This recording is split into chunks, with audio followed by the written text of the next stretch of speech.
point in my life. Now I have MILAT.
did MILAT come about?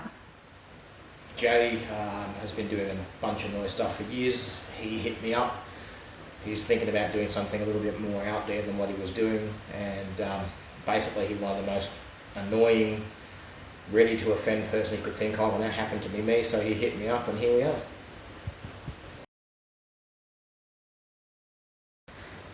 Why MILAT? Why not? The name evokes powerful imagery and stomach churning thoughts. So does the music. It's as about offensive as you can get. People are instantly annoyed by the name, and that's what we're about, annoying people. You guys are all veterans of the punk scene, and most of your shows have been at punk gigs. How are the punks taking to MILAT? Some get it, most don't, and some of them really get pissed off, which is my favourite part.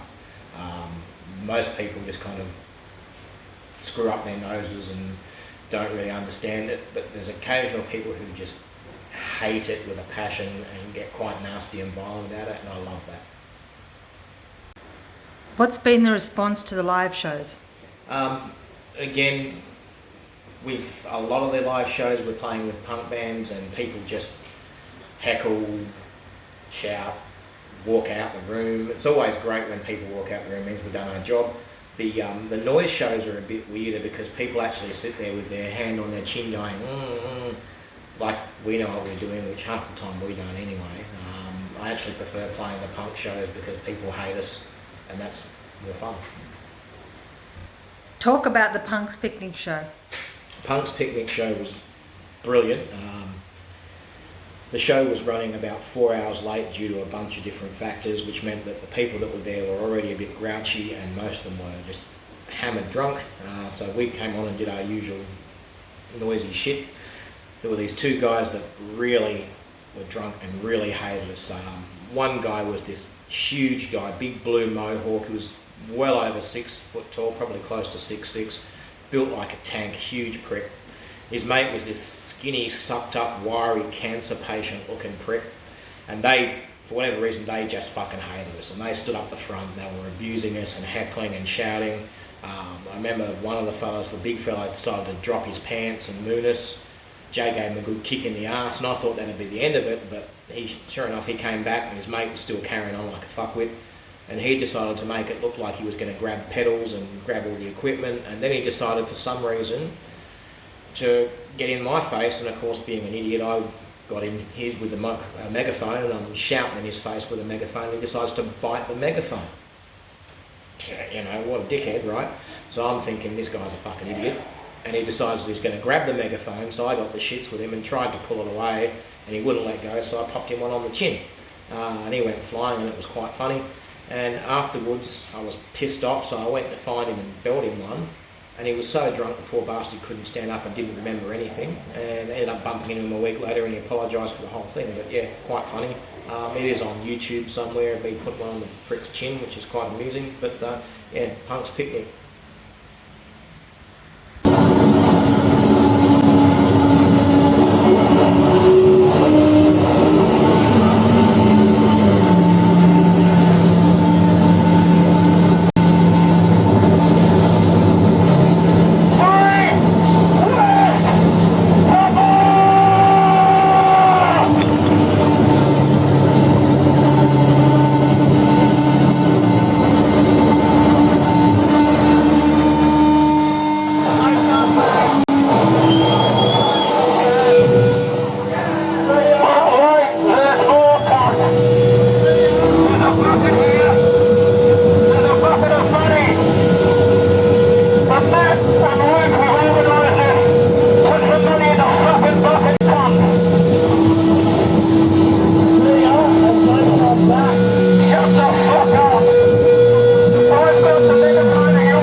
Okay, here with Con Bin Laden from MILAT. I got some questions to ask you today, Con. How did MILAT come about? I hadn't done anything in a long time, and I started singing in a band that Jay asked me to sing in, and then everything was going well with that band, and he said, you should join this new noise band that I've started. So him and Sean started it, and I said, yeah, I haven't done anything in ages, I'll join regardless of what it sounds like. So yeah. Sweet. Why MILAT? I don't know what they think, but for me, because it's 2019 and everyone's just so obsessed with social 2020 media. now. But when we started, yeah, right. Sorry. Everyone's kind of obsessed with like social media and all that other shit. So I just think these days, if you're going to do something, you should have a name that stands out. And because of the history of Ivan Milat and the Backpacker Murders, as soon as you tell someone you're in a band called Milat, there's a reaction straight away. So I think it's a great thing. I agree. It certainly grabbed my attention. Yeah. That's why I'm here now. Yeah. So you guys are veterans of the punk scene, the Core 3 particularly, and most of your shows have been at punk gigs. So how are the punks actually taking to that? It depends. It's different. Sometimes people just sit there looking stunned. It depends, like if you, we put on shows, or mainly Jay, like we did in the old days, and sometimes when you have all these punk bands playing, there's a certain vibe and everyone's pumped up, and then we just slot Milat in there, like a fourth last band, and it kind of... A prank almost. It's like a prank. It kind of like ruins it, like... It's like trying to have sex to opera, you know what I mean? You're having sex and then this person screams, like yep. It's a bit like that. But I think it's fun. Every gig we've had, there's been memorable stuff happening. But I suppose it just depends on the vibe. If there's a vibe happening and you slot Milat in there, sometimes you can ruin the vibe. That's a good thing, actually. Yeah. But we've had a lot of good feedback as well. So Good. Yeah. Excellent. I think you've answered the fourth question. Is what's the response been? So I guess more on the releases, the stuff that you guys are putting out here and abroad. What's the response been to that? To be honest with you, with the releases, how long we've been together now? Like probably a year and a half. Released a ton of stuff, different formats. Everything seems to sell out. Overseas, yeah, a lot of people like, Jay can email someone overseas and talk about MILAT, because they might be coming out to do a noise show and the person's already heard of us. There's Awesome. people in different countries like want to do splits with us. Like I've lost track of all the stuff we've done. We've released at least 15, 16 things, and most of them have sold out. And yeah, I mean, there's always been a noise scene, and there's always people into that stuff. I think we're getting better. We have done a lot of good stuff, even though it's noise. I mean, The sound's developing, yeah, definitely. it's developing, and there's still, I mean, there's no rules to this, like we're going to get Exactly. better, add stuff, like so creatively, it's a perfect thing to do, At first I was a bit like, even though I've got some noise stuff, and over the decades, I've occasionally go to shows.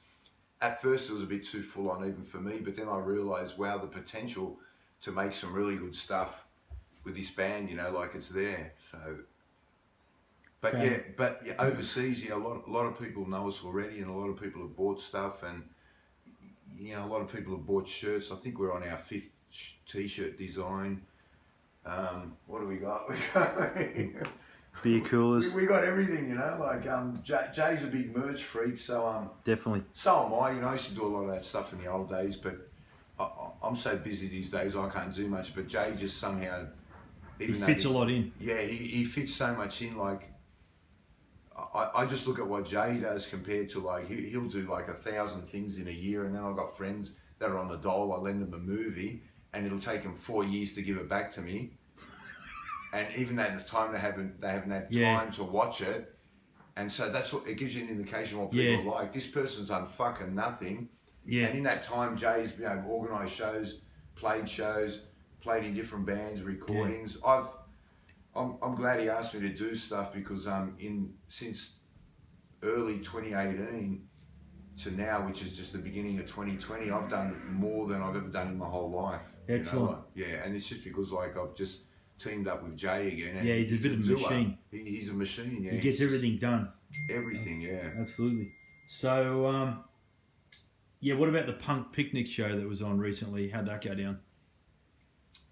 The punk picnic show. There's also one prior to that. We can talk about that too. Yeah, well, the punk picnic show was a classic example of what I was talking about before. Like everyone was pissed. There was punk bands playing.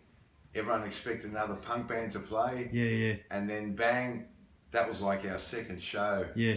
And people were just like, some people like, it's like they took exception to it, and they grabbed Sean's megaphone, and the only way he got him to let it go, I think he jabbed someone in the throat. Yeah, I saw that. But for me, it was really good, because probably about 6 meters away, there was these young girls sitting down on a brick wall that's about, I suppose, this high, and I had my balaclava on, and I was like doing my thing, and I looked up, and from the beginning of the set to the end of the set, these poor, cute young girls were just sitting there like horrified. What the fuck, like.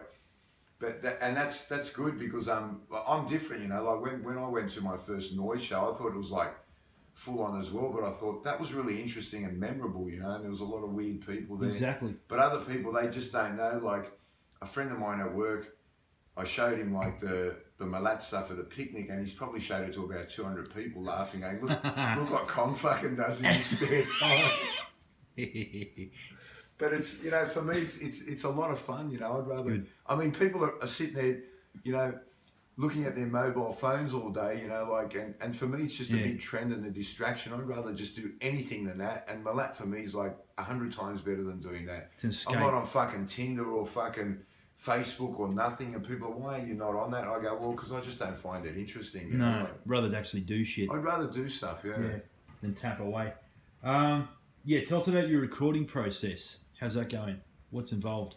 Recording process, we do it at Jay's place. We start off, me and him, put whatever sounds we've got to put down, and then we we give it to Sean, and he does all the vocals out on a farm or wherever the fuck he lives. I haven't visited him yet, but and it's working well. But yeah, in the future I don't know, but I'm happy with a lot of stuff we've done. Like the last couple of recent releases, Human Piggery, which is like a 35-minute track. Yeah.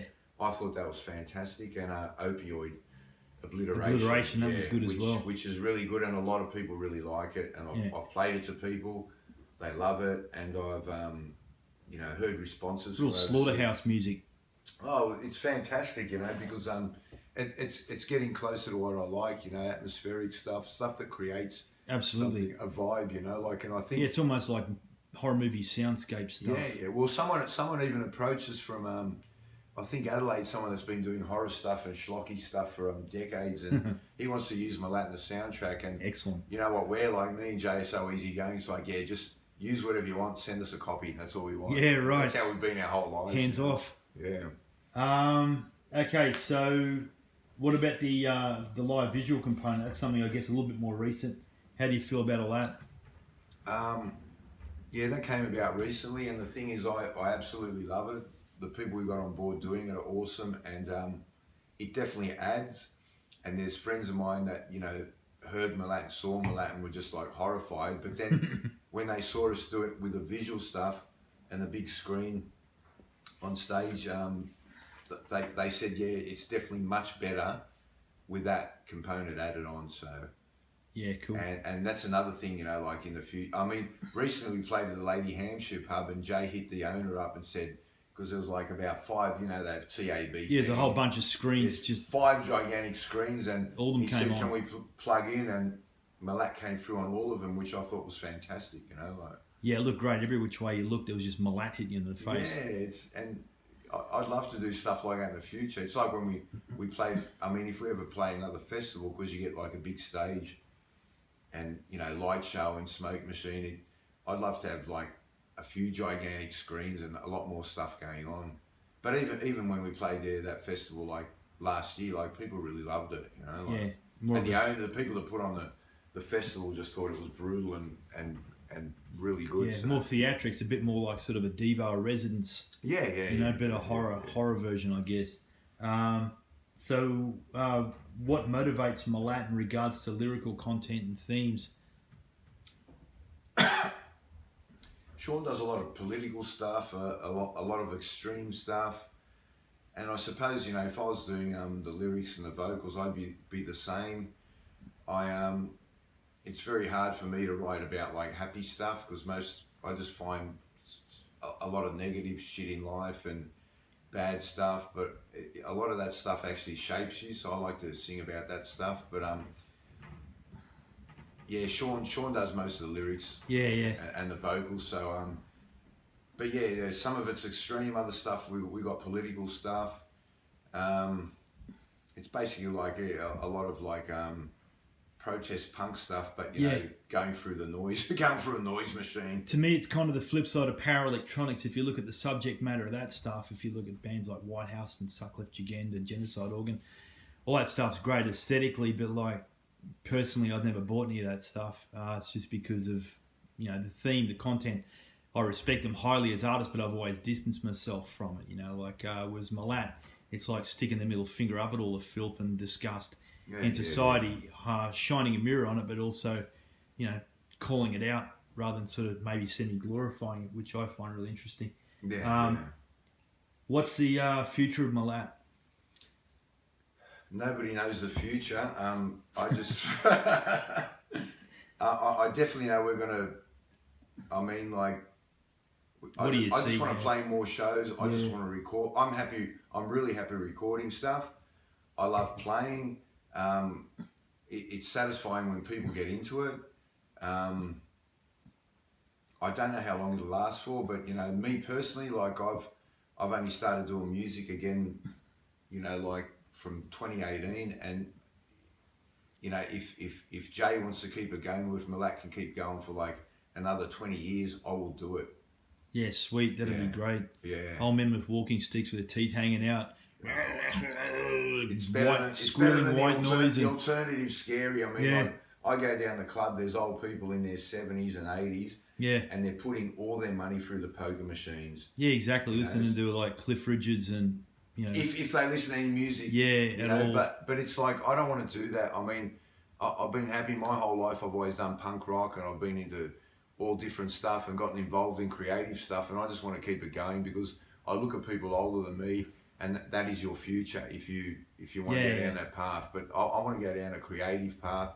It's so satisfying. Like, my state of mind's so much better now since I started doing that, rather than just going to work, coming home, drinking, smoking. It's pointless. It's pointless. Yeah. It's so creative outlet.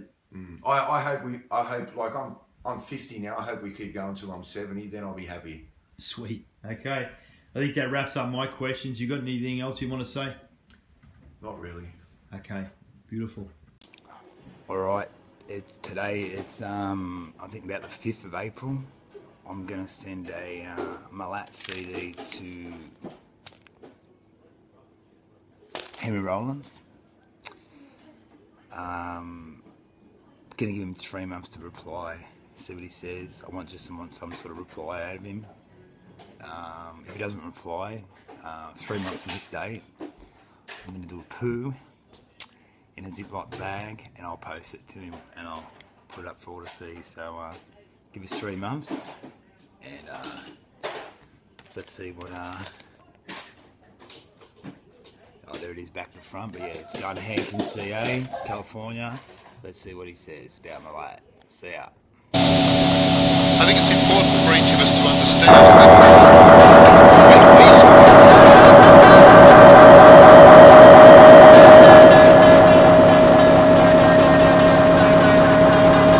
whatever mistakes we have made on our journey, whatever lapses we've had, whatever times of lukewarm.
As this same man fed over 5,000 men and many, many others on the hillsides from years earlier, he fed the disciples that this rest.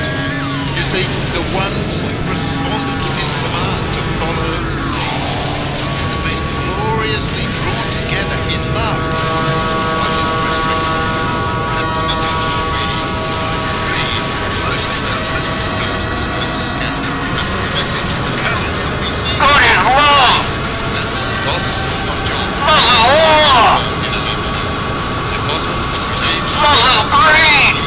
He had shown very, very clearly. Love of death! This is dangerous.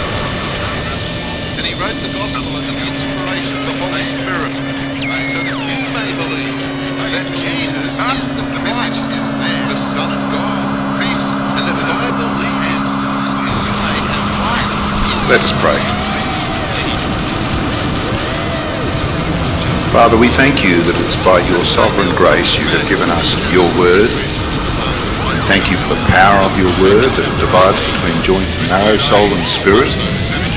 Thank you, Lord God. And we read your word. And we thank you.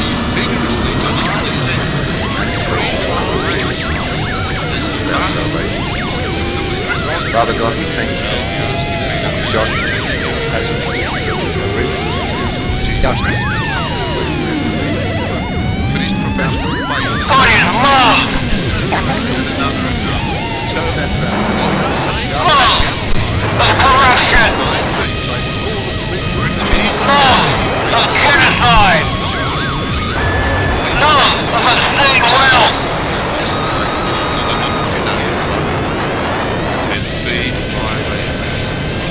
Again, Jesus said to him, Simon, son of John, do you truly love me?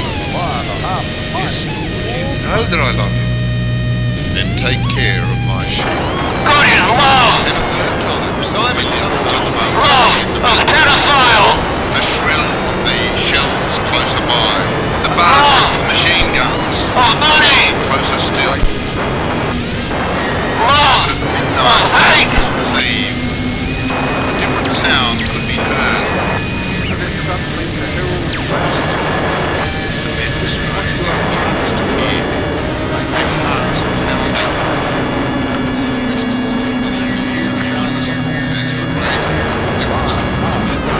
Know that I love you, then feed my sheep. Had denied the Lord 3 times. Now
raised up and be the saviour of the world. He would be full of the Spirit Thirdly, of to God, stay on the road, full we of must wisdom and count understanding and the power. costs. He will judge with righteousness. I tell you that There we go. Alright, we're here with Carloscopy, or Carlos, as he's known to his friends, close friends. He's in MILAT as well, one of the arseholes that wears the balaclavas. Just going to ask you a couple of questions. Carlos, tell us how you became part of MILAT and, you know, what your role is in the act. I was at the studio one time with the guys. They were recording and they were trying to come up with some ideas for new sounds. And I had my laptop, so it was kind of like, see what I can find here. Plugged in, and unfortunately I've been there since. And yeah, fuck, is that it? That's it, can't be like that. What do you think? Oh yeah, I've got one, hang on. I'll just keep it rolling. I'll give the thing out of cut. When you first joined, what were your first views on the the name MILAT? It's pretty hard hitting, what does it take for a guy to say, oh yeah, I'm going to fucking join a act by the name called MILAT? Well, you know what, like, knowing what some of the other guys had done, and I'd done some stuff with Jay before, but MILAT was probably the last thing I thought I'd ever get involved with. So it was, a little bit different to what I would have expected to get involved with, but it's cool. I love it. And what sort of stuff do you usually do? I normally do electronic music, experimental, more kind of techno kind of stuff, but some beat driven, but a little bit more abstract. So it was a little bit different. I was familiar with noise, and I have worked on some stuff before, but yeah, it was way different. And look, you've played a few live shows with them now. Has there been any highlights with them in any of the live shows for you? Oh yeah, definitely. And it's funny how the performance has changed. So, just the visual aspect of it. But yeah, the show at Soft Centre, that was the best gig so far. Just to have that people, just to have the setup, man, it was amazing. And to have people who may not necessarily listen to noise but might have an interest in experimental stuff, actually get into it. So, yeah, and what do you think the future holds for MILAT? Look, we're taking over the world. People are loving it. I don't know, it's funny. Like at first I thought we were like the Spinal Tap of noise, but you know what? People dig it, so why not? Beautiful, they'll do. Thank you.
become a member of MILAT?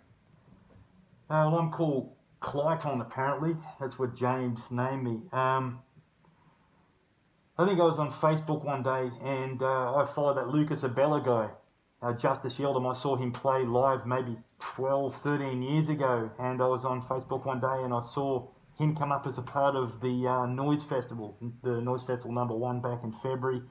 And at the same time, who's this MILAT, you know? And I thought, fuck, excellent. And I heard the first song, forget what that's called now, You're Not Coming Home. I thought, You're Not Coming Home, Welcome to Belangolo.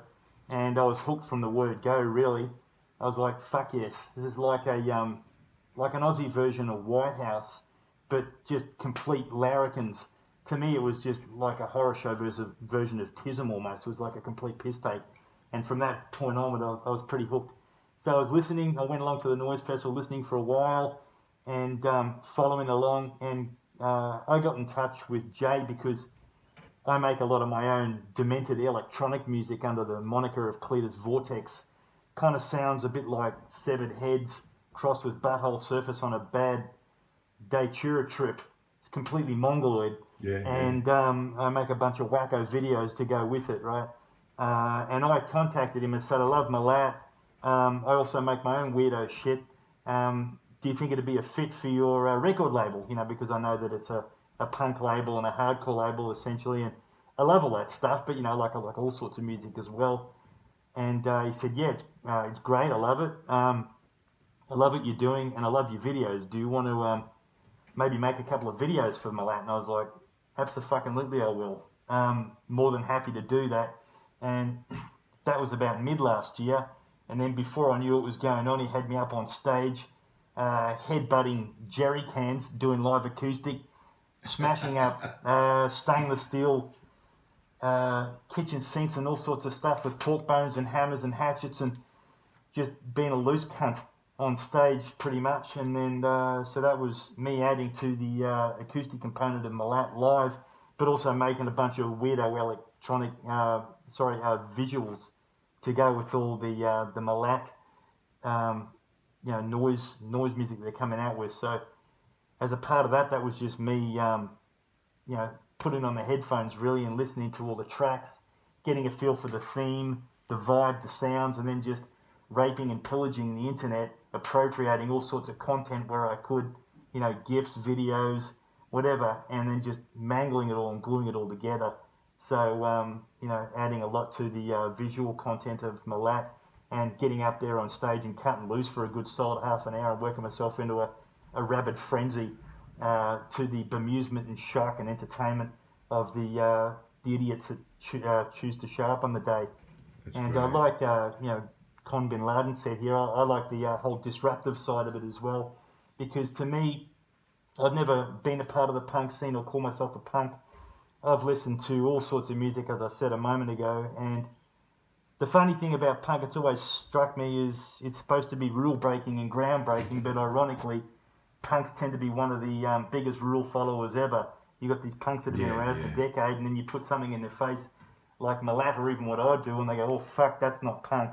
So, it just raises massive questions, and it's really good just to get on there and start pranking people. Yeah, for sure. I dig it. What about, tell us about your motivation and influences for all the visual stuff you do. Well, I guess it's, just putting the headphones on stuff. It's whether I'm making my own stuff. It always follows a theme, but if I'm making MILAT stuff, there's usually quite political content, I guess, because they all come from a punk ethos and a background. Like Sean, he's always, taking aim at politicians and taking aim at, I guess, pedophiles and religion and so on and so forth, all the ills of society. So there's fucking plenty of context to go off, and there's always a lot of stuff that I can appropriate and mangle and stitch together. So there's no shortage of content there, but it's really just a process of putting the headphones on, shutting my eyes, listening to the track over and over again, start to write down some key points, and just go off and collect all the content and just mangle it. I got a whole bunch of different tools that I use for this shit, free software and web apps and all sorts of stuff, and I just spaghetti it all together and try and do what I can to fuck people's heads up. Even some of the videos, you may not realise, but it's got subliminal messaging into it as well. So if you slow it down, no, you may not know it, because some of the videos have got high speed GIFs that go at like, each frame will be like 70, frames per second or something like that. So it's almost too quick for you to see. But if you're buying MILAT CDs, it could be because of the fact that I've buried that shit into there, saying buy MILAT, consume. So who knows what I'll put in there. One day you might wake up and turn into a fucking chicken. Any last words? Not really. Look, I'm happy to be along for the ride. It's great. I think the guys they're all good dudes. I haven't known them too long, but to me they all seem like a good bunch of fellas. All biodegradable. Yeah. Thanks a lot. See ya.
Okay, so I'm here today with Blurter from MILAT to ask a few questions. Why the name MILAT? Oh, well, the name MILAT. I just wanted to piss people off, you know. I think I do that with all my punk bands as well, you know. It was just one of those things.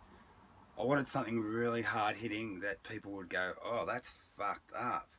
But, you know, not to glorify Ivan Milat. I don't really give a fuck what he did, you know. It's, you know, whatever, serial killing, it's fucking weak, whatever. But I just wanted something to piss people off and just, yeah. And we got that response pretty much straight away. I remember when we went live online, yeah, people writing to us going, you can't call your act that. I'm like, oh, well, we fucking have. But yeah, look, mainly it was just one of those things to just like be confronting and just to put it into people's faces, you know. It was that's what it's ever been, like almost like a gimmick, you know. I'm a gimmick sort of guy, you know. I like to have a little bit of a game plan, and that was the game plan, you know, to piss people off, get in their face, and you know, just challenge their way of thinking as usual, you know, that sort of stuff. It draws attention. Definitely. Most definitely. Yeah. Look, we've had, like, even t-shirts, you know, we shit like merch and that. We have people buy our merch that don't even listen to our shit. They just want it because it says MILAT, you know. I didn't think that at the start. That wasn't part of the gimmick plan, of course, but, you know, it's just one of those things. People, like, we get a lot of people that they'll buy their first MILAT CD and go, oh, that was shit. Don't want it, not into that, but I'll buy the t-shirt because it looks cool, you know. So, yeah, it sort of worked. Okay. How did MILAT come about? Oh, there's a bit of a history about, like, I've been collecting noise instruments and homemade devices for years and years, but never really got around to using them. You know, I've always played in punk bands. I've got a noise collection. You know, I've collected noise from the 80s as well, just bits and pieces through some of the major players, you know, and just had all this gear. You know, I've collected gear all my life, pedals, you know, weird and wonderful spring devices, all sorts of shit. And there was one time I'd already done some solo stuff, and there was one time I was sitting in Sutherland Hospital actually. It was like 4 o'clock in the morning, and my 1-year-old son was there with a cannula in his arm, and it was a pretty fucking drab night. You know, he was pretty sick. He had a reaction to some government vaccine that they make you have, and I don't know what it was. It was like 3, 4 o'clock in the morning. I just started listening to noise music on me on YouTube because I thought it would be a bit of a freak out. You know, I was stuck in this weird hospital in the middle of the night, and you know, I'm looking around the corridors. There's no one around, and I played a track. I forget who it was. It was an Aussie act. I think it was one of these more artist sort of, you know, composer type noise acts. And it actually scared me. It got to a point in the music where I was like, fuck. And it made me jump out of the seat, you know. And I was like, fuck, man, this is a pretty hectic situation. I'm stuck in this hospital in the middle of the night. It felt like a horror movie. And from that minute, I started texting, Googling, because I've got all these recording devices that I've never been good at home recording. And I started, well, I've got 4 tracks, I've got 8 tracks, I've got 16 tracks, and I started Googling how to use them. And went, oh man, this should be all right, you know. And next thing you know, I get home and I've practiced a bit and started recording a few tunes, and I thought, oh, I better get some people involved. And you know, I needed some fellow arseholes and crazy people to you know, that would accept the challenge, because a lot of people would have just gone, what the fuck, this is nonsense. Anyway, found Sean, plays in the Owen Guns. He's our vocalist, also does plenty of noise as well, and Con, which, you know, he's always been a mate of mine for a long time, and always up for a challenge and a ride of, you know, musical adventures. And yeah, it just sort of morphed from that, and to further that, it's gone on a little bit bigger now. You know, we've got a few more extra players in. We start off the 3 of us. Now we got Clint involved, does a lot of the acoustic stuff, a lot of banging shit and that. We've got Carlos, does a few backing tracks and produces some of our stuff down later down the recording process. And we've also got Jacko, who's one of our, he's our motto, so to speak. But he, you know, he has a layer too. You know, he looks like a badass. He's our security in case anything does go wrong. And look, and he, you know, he comes to gigs sometimes with his own shakers and pedals and all that, which has been really cool. So and look, there's in the future there could be more people joining. We don't know, but you know, it's a bit of a collective now, and yeah, it's been cool. Okay, sweet. What are some of the themes and the ideology behind the releases? Oh, look, there depends who writes the lyrics. You know, I do throw a lot of ideas at Sean. I'm an old staunch punk rocker. Hate religion, hate authority, hate politics. You know, it's my three hates in the world. You know, it's one of these things that it's a legacy that we're leaving behind for my two young kids that really fucking pisses me off. So you know, I throw a lot of that shit, those ideas to Sean. And plus, look, I work in homelessness services, so I see a lot of stuff during my course of the day about around mental health, homelessness, stuff like that. So yeah, I feed all that to Sean. Sean's got his own regime of lyrical style going on. You know, he's a punk rocker at the end of the day, and yeah, look, it's just mostly anti-fucking everything, you know. But we're compassionate people, but we see the world, you know, for what it is. You know, it's quite bleak, and we're focusing on those bleak moments. You know, we're not going to start singing about, oh fuck, great, the sun's out today and my frangipani tree's fucking flowering. That's just not going to happen. You know, it's not us. We're going to pinpoint the shit that I think still needs to be addressed, and stuff that still needs to be brought to people's attentions, whether they like it or not. You know, a lot of people can't handle what we are, you know, our themes and that, but it's reality. You know, it's the world we fucking live in. Okay. So you guys, you're all old punks, and most of your live shows you've played alongside punk bands. Oh yeah. So how's that been embraced by the punks? Oh, look, when it first kicked off, it was fucking, you know, people. I had good mates of mine ring me up and say, all right, Jay, you've played your noise show, fuck off, you know, like. And I had this argument with him going, okay, no worries, well, you just been fucking playing the same fucking three riffs for the last 30 years. Yeah. You know, stay inside that little box of yours, you know, and fucking, and one day you might become Green Day, but I don't think it's going to happen now that you're 52, you know. You're not going to look that crash shot on the front cover of New Idea. So, to me, you know, we're an essential fucking punk band. To the point where I even say to some cunts just to G them up, look, we're the most punk band in Sydney. It's bizarre. They're kind of like gatekeepers. And I said in the other interview, like, punk rock to me was always meant to be rule breaking. But these guys are like uniform gatekeepers with their, you know, safety pin through their nose and their fucking patches and, you know, all that sort of shit. It's like, means nothing, mate. You guys aren't rule breakers at all. You're rule followers. Mate, I'll go to punk shows wearing board shorts. You exactly. Know? What you look like doesn't mean jack shit, you know. Look, some of the punks have been great. We've got a small following happening, which has been pretty cool. And look, I think that a lot of the punks haven't been around long enough to understand that, you know, especially in Sydney, back in the early days, you know, punk bands played with noise bands, you know, but there just hasn't been that sort of style of noise in any, like, I've been at gun. It's always been very separate. Definitely, but they have, you know, there's been times when they've played together, you know, and all the new generation, they don't know about that, and it's just something we're trying to bring in, you know.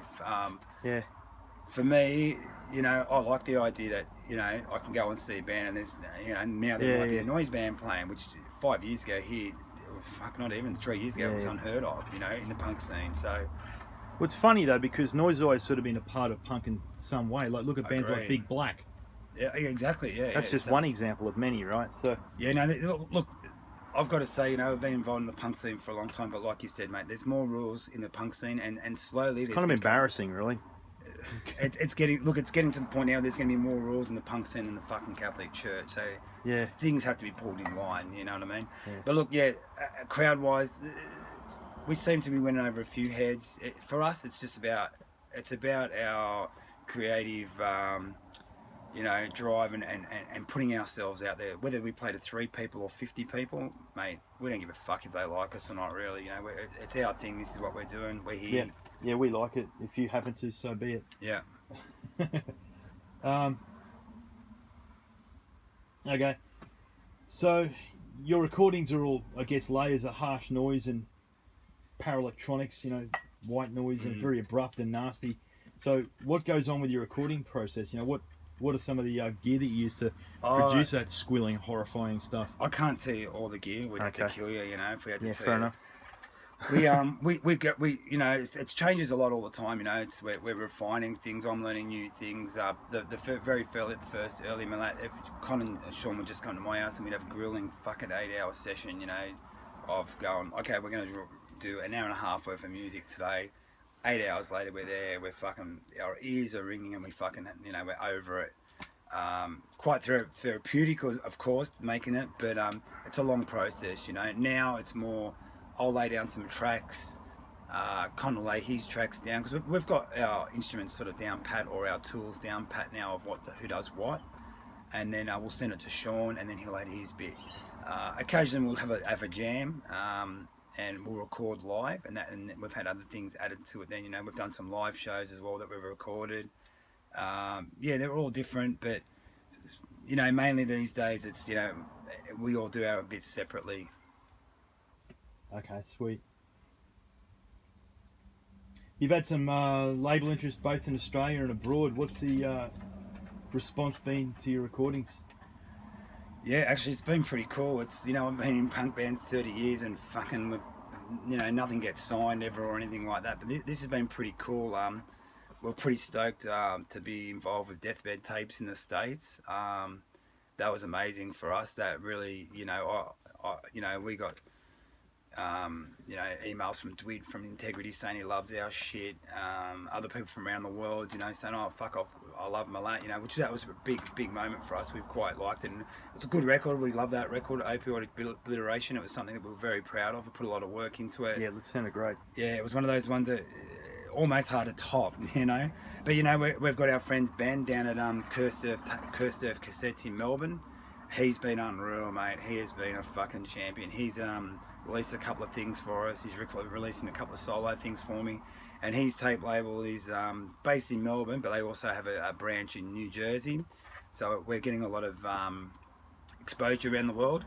But a lot of the stuff we do through my label, Innercity Uprising, we, you know, I'm always trying to pump stuff out, you know, just short releases, tapes, 50 lots of CDs, you know, stuff. We've got a split with Vermeer coming out. We've done some government alpha stuff, Torturing Nurse, The Haters, and everyone's been really cool to us, you know. Like, it's a lot of those bands, they can tell you to get fucking to them with anyone, but they've been cool, and yeah, it's been awesome. That's good to hear. What do you see as the future for MILAT? The future, well, it really depends on the fucking future of the world, you know. As long as I can still hear, that could be an issue. The tinnitus or whatever the fuck, that ringing at night, if I can keep that under control, right. Mate, I'll just keep recording, and hopefully the boys will too. But mate, it all comes down to my ears, really. Oh, really? Shit. Yeah. It's okay. We're at that point in life, close to 50, and every night I go to bed with ringing ears. So it's a concern. I just don't want it to get louder. Okay. You know, I've heard that ring can get louder and really piss you off to the point where you want to neck yourself. But fuck. You know, I love listening to noise music, but I don't know if I need to listen to it 24 hours a day. Fair enough. With it inbuilt into my ear. But yeah, no, look, if we can keep it going, we will. That the plan is just to keep doing stuff. We're having fun. We really enjoy it. So, and you know, as long as people are downloading our stuff for free, we'll keep producing it. You know. Sweet. Excellent. Thanks for your time. Thank you. Cheers.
Talk about the recording process.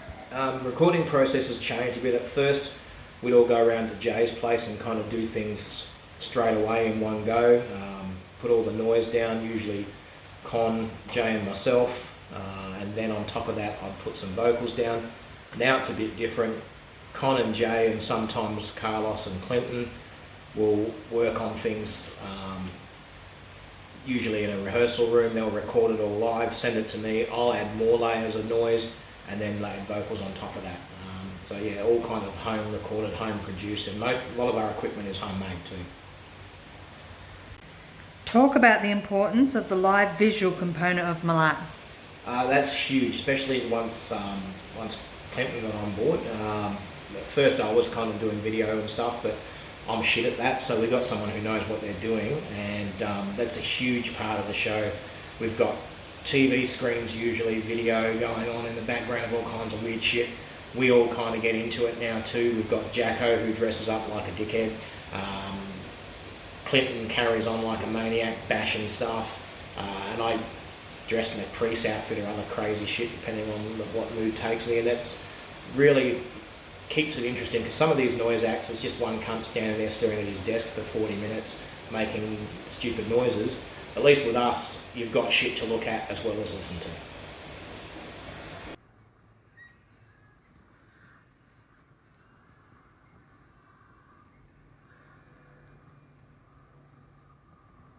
Hello.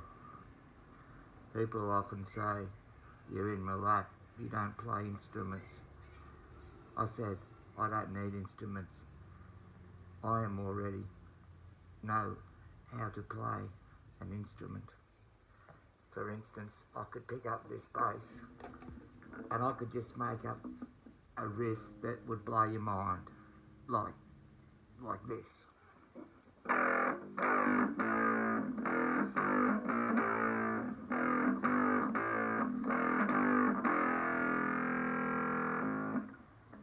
Who else can do that shit? But I choose MILAT.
motivates MILAT in regards to lyrical content and themes?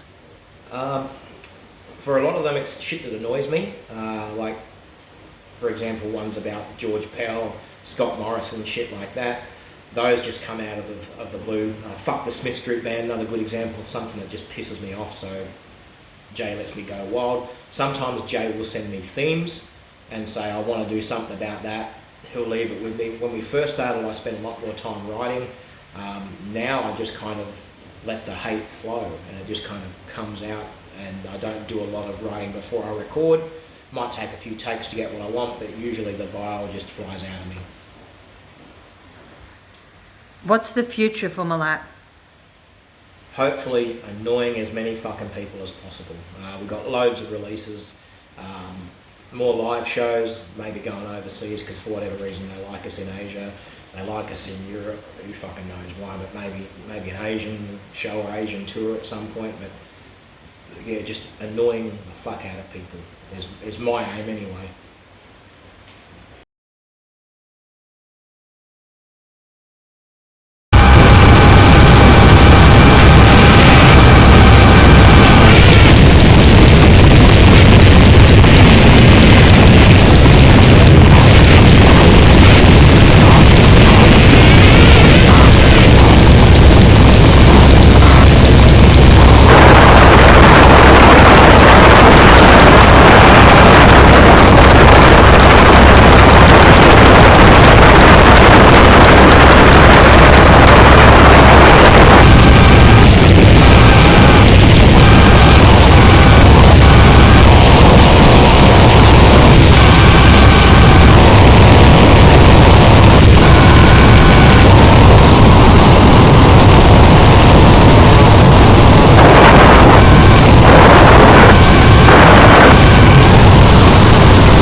breath. I take your last breath. I have your last breath. This is real. This is happening.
was a happy song. Alright, you cunts.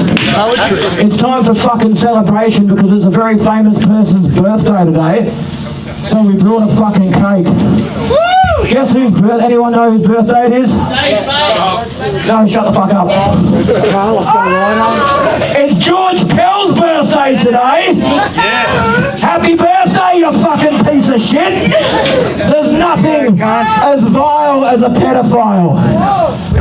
This one, George, is for you. It's called God is Love. Lord, we know that it is difficult to stand firm in this world where there are so many seductions and frustrations, so many things pulling us around one way or another. You stand against the way these things or by the power of God. Help us in prayer and in trust to know your power and to rely upon you in believing. The spiritual forces of evil. It was the 15th of April 1912 when the world ground no one will be able to stand up against you all the days of your life. The sinking of the first unsinkable ship was a disaster of mammoth proportions. Titanic was on her maiden voyage to New York when she struck the iceberg. God is love! God is love! Fuck your God! Fuck your God! God is love! Loving little boys! Loving life! Loving control!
fuck you. Let Jesus fuck you. Let Jesus fuck you. Let Jesus fuck you. Let Jesus fuck you. Let George Bell fuck you. Let the Pope fuck you. God is love. God is love, God. God is love, God. God is love.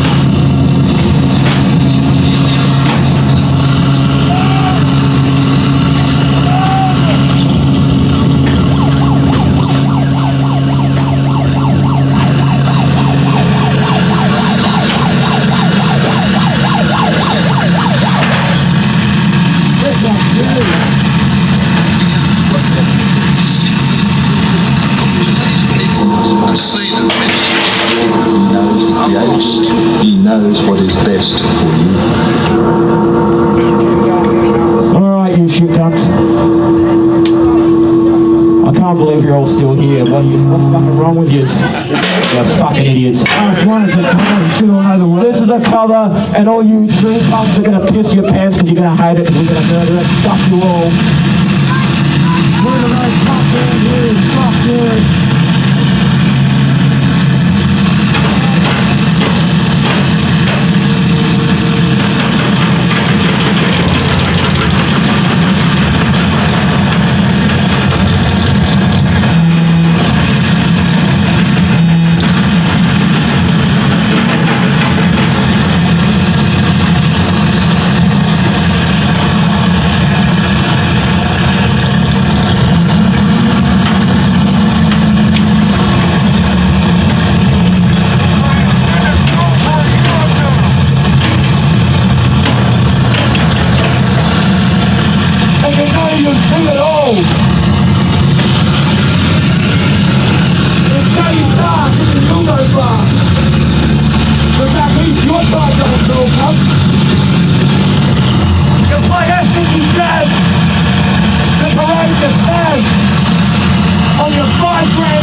Raise yourself, my long-haired friend.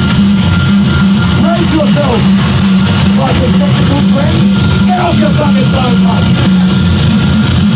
Do the holiday and count on it up.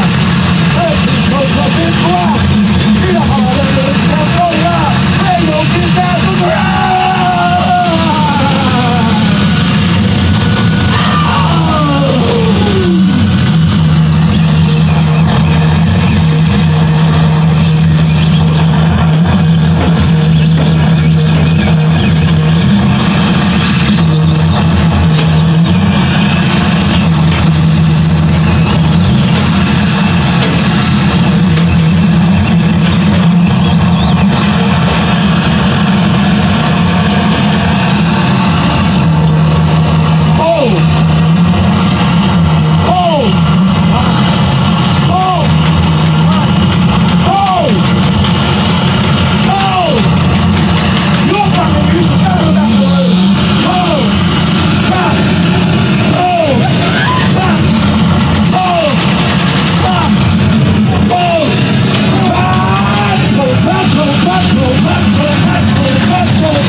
Shut up. If you want to hit it and fucking like it, if you want to hit up the comfort of your own home, we've got CDs for $2. Yeah! Now fuck off. I give you $1. Thank you, $2's fine. $1 in a blowy? 20 cents in a blowy. Oh, jeez. Sold! I'll see you afterwards. Your mum was cheaper than that. It's true. Now fuck off. Get that lid off him, mate. Mama! Just watch out. Mommy! That's all right. Yeah, no, I'm fine. Yeah. That's all right. Yeah.